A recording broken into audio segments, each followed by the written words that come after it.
Archaeologists are hard at work, digging into the land exposed by the draining of a large reservoir in the Russian Republic of Tuva in southern Siberia. They find something of great interest: the grave of a woman buried some 2,000 years ago.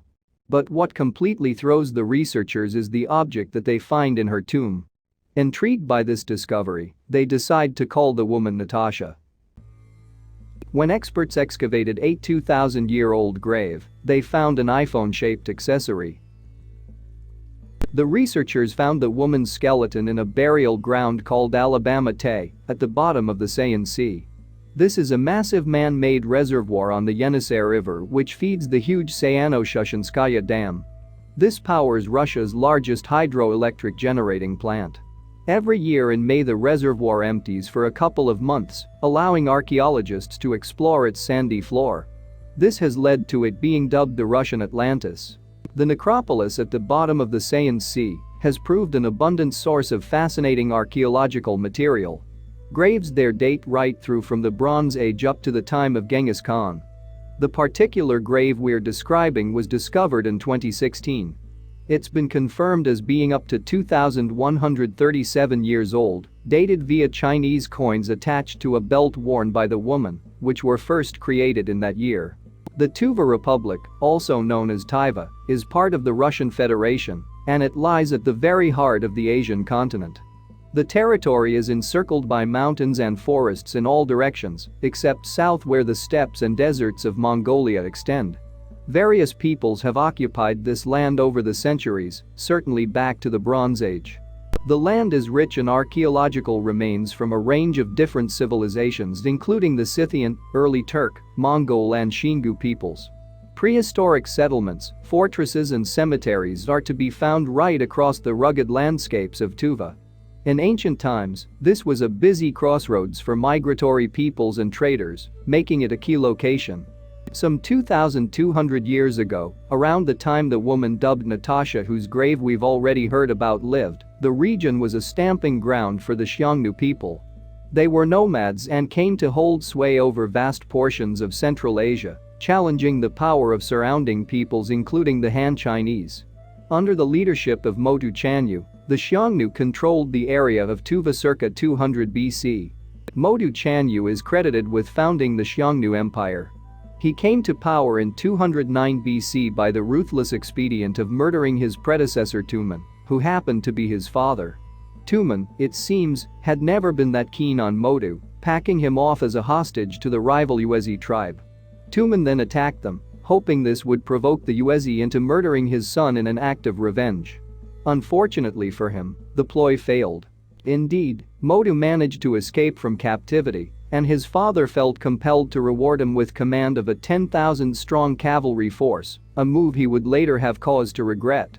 In preparation for getting rid of his father, Motu ordered his warriors to shoot first his own horse and then the pretender's favorite wife, with any who wavered being summarily executed.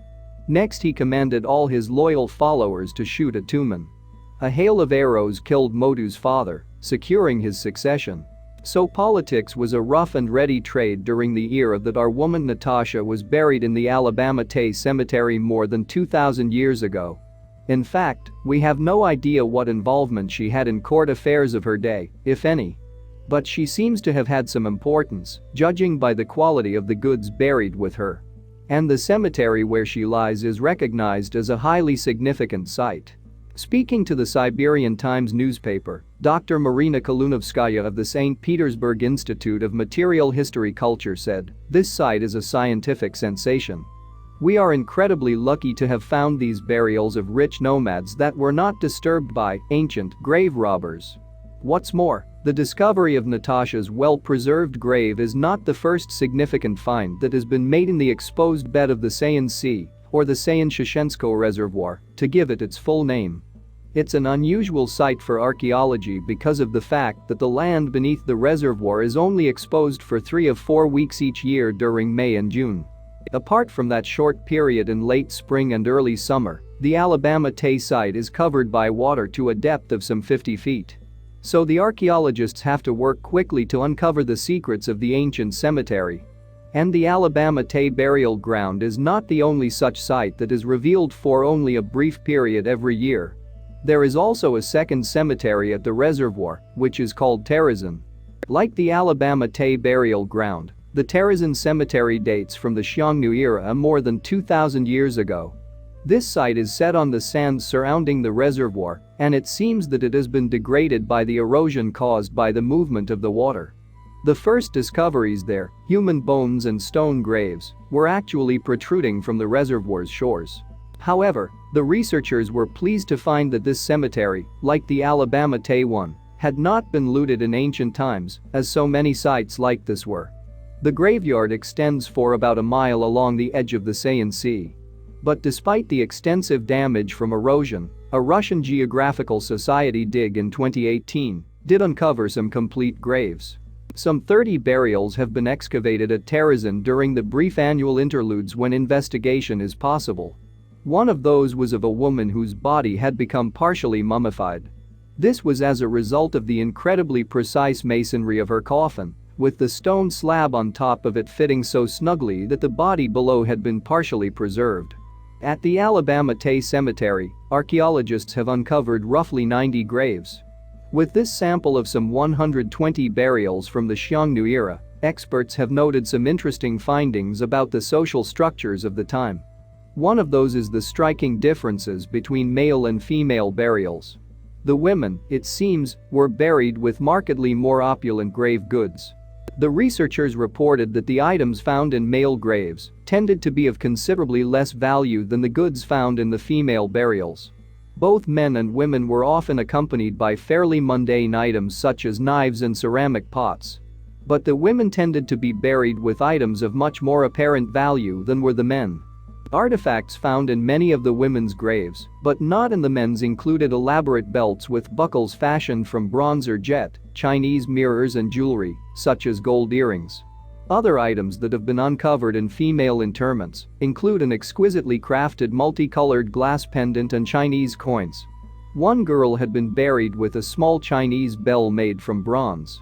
But of all these accessories buried with the females, it is the heavy belt buckles that have attracted the most attention from researchers.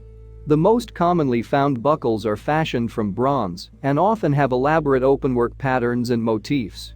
Others are made from carved bones, and there are some that consist of a single piece of jet. The actual belts were made from woven fabric or leather and featured elaborate adornments. These decorations included stone discs, Chinese coins, cowrie shells and miniature bells. As well as geometric patterns, the buckles had a variety of motifs, including one with a pair of bulls or possibly yaks. Another sported 2 camels, and one buckle fragment depicted a horse. The archaeologists found the belts just in the position on the skeletons that you'd expect, around the waist area. Burying women in these belts was clearly a part of the funeral rituals of the time. Researchers speculated that the belts, as well as acting as funeral attire, may have been worn at wedding ceremonies.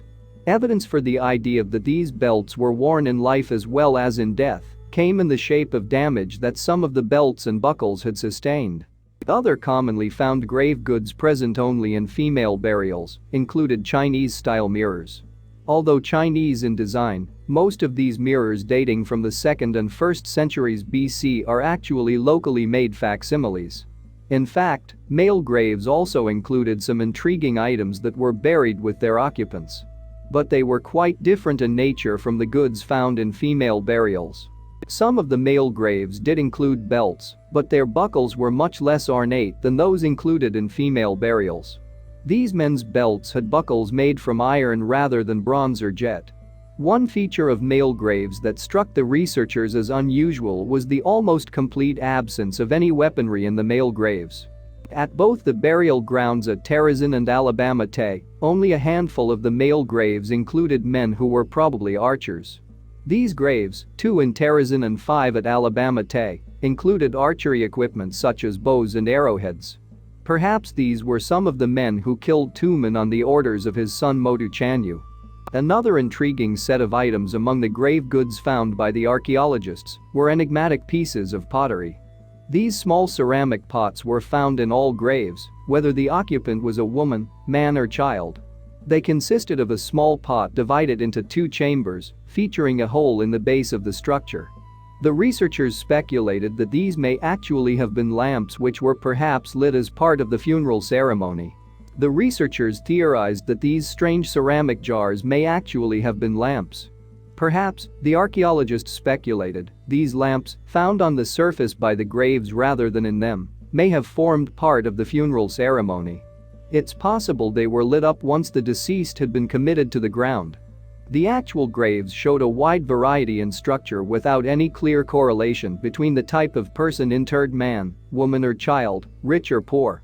Some coffins were made of stone, others were wooden, and some burials consisted of nothing more than holes in the ground. The Alabama Tay burials had one distinctive but unexplained characteristic. There, all the men were buried with their arms along the side of their bodies, while the women's arms were arranged across the breast, waist or shoulders. As we've seen, what was apparent to the archaeologists were clear gender distinctions, evidenced by the variations in grave goods. There's no doubt that the female graves were appreciably more lavish than the men's. By contrast, an earlier people who preceded the Xiongnu and Tuva, the Scythians, had typically buried men with more lavish grave goods than women. But this Scythian practice had apparently been flipped by the Xiongnu, so that it was the women who had the more extravagant items in their graves. The researchers speculated that this Xiongnu change in burial practice might indicate that women in that society had a more elevated social status than those in Scythian times. However, the researchers were cautious about this theory about Xiongnu women's status. As they noted, in the societies that existed at this period in Eurasia, women typically tended to wear more elaborate clothing and adornments than men. But what certainly seemed to be the case was that some of the women in the two cemeteries were wealthier than others. The differences in wealth were indicated by the disparity in the opulence of the grave goods. And these variances may well have been mirrored in different levels of social position within the hierarchy of Xiongnu society. At the moment, this is a largely theoretical assumption, since we don't currently know enough about this 2,000-year-old society to make entirely firm conclusions. Nevertheless, the researchers have made some tentative attempts to identify just who these Xiongnu people interred at the Alabama Tay and Terezin cemeteries were. They believe they were probably nomads who were affiliated with the various peoples who made up the Xiongnu Confederation. They may have reached the region of Tuva from the most northerly parts of China as the Xiongnu expanded their lands. This putative migration would neatly explain why the grave goods included such items as Chinese coins. And the Chinese-style mirrors, even if locally made, would also indicate influences from previous locations the Xiongnu had inhabited before settling in Tuva. The time period from which the cemeteries date, the 2nd to 1st centuries BC, has been confirmed by testing material from the graves with accelerator mass spectrometry technology. And this era, some 2,200 years ago, fits in with what we know about the history of the Xiongnu people. At that time the Xiongnu, who may have been warriors or settlers, would have traveled along the well-trodden route northwards that leads to Tuva. There they displaced or absorbed the earlier inhabitants, the Scythians. Ancient history aside, some of the graves have offered very human insights into the lives of the Xiongnu individuals, making them easier to relate to as fellow humans. In 2016, archaeologists excavated one grave in which the female occupant was richly attired in silk robes. Proving that archaeologists have a sense of the romantic, they chose to dub her Sleeping Beauty. At first, the researchers believed that Sleeping Beauty might have been a priestess, but further investigation of her grave and its contents actually made it more likely that she was a leather worker. Another grave also contained a female employed in artisanal craft work. This second woman was buried with a sewing kit and a spindle, indicating she had been a weaver in life. But the most startling find of all was undoubtedly one of the belt buckles with which so many of the Xiongnu females had been buried. Some 7 inches long and 4 inches wide, it was in the form of a solid rectangle of jet, inlaid with gems and mother of pearl. And it had the look of something not more than 2,000 years old, but rather distinctively contemporary. This belt buckle was in the grave of Natasha, whose light-hearted naming by the researchers we described earlier. Speaking to the Siberian Times in September 2019, archaeologist Pavel Lus, who has been working on Tuva sites since 1991, said, "Natasha's burial with a Xiongnu-era iPhone remains one of the most interesting at this burial site. And there's no doubt about it." A cursory glance at this jet belt buckle can easily bring to mind a modern smartphone. But of course, Lus was speaking with his tongue jammed firmly into his cheek. Sadly for those of us who would like to believe in the possibility of time travel, the artifact found with Natasha is not actually an iPhone. It is without doubt an ancient belt buckle. Despite those moments of levity, the archaeologists face a real challenge in their efforts to rescue as much evidence as they can from the two cemeteries at Russia's version of Atlantis. With only a few weeks to work each year when the Sayan-Sheshensko reservoir is drained, they truly have their work cut out. Thanks for watching, and don't forget to like and subscribe.